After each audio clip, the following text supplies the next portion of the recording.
I've been quite vocal in the past about branded GLP-1 receptor agonists like Zepbound, which is tirzepatide, or Wegovy, which is semaglutide, versus the compounded versions.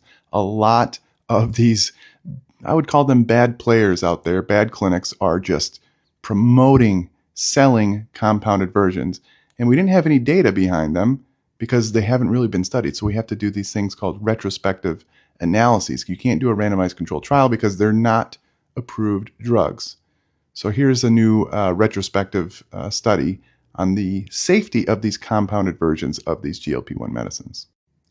Now, to be fair, this isn't a randomized controlled trial. We don't and will never have a randomized controlled trial of branded GLP-1 medicines versus these compounded medicines.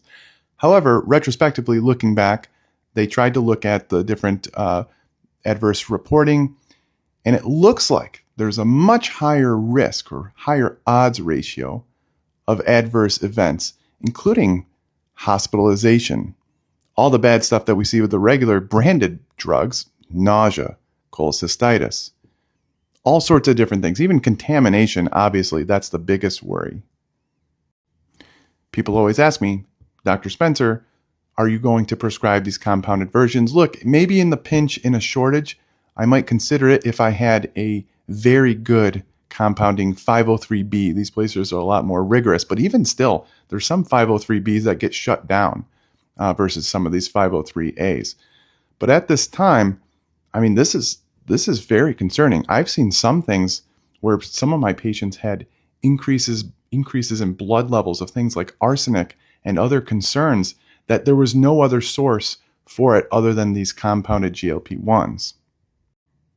The compounded versions are coming off the market anyway. The loophole is closing. Tirzepatide and both semaglutide are not on the shortage list anymore. There are still some bad players out there trying to take advantage of people. There's a guy who wears an LSU scrub hat. He's a plastic surgeon, putting both semaglutide and tirzepatide in one vial and saying it's better. Hasn't been studied.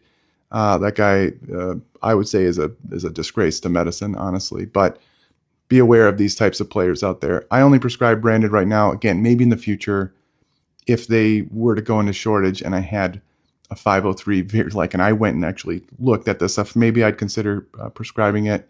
But in the meantime, only branded for me and only for my patients.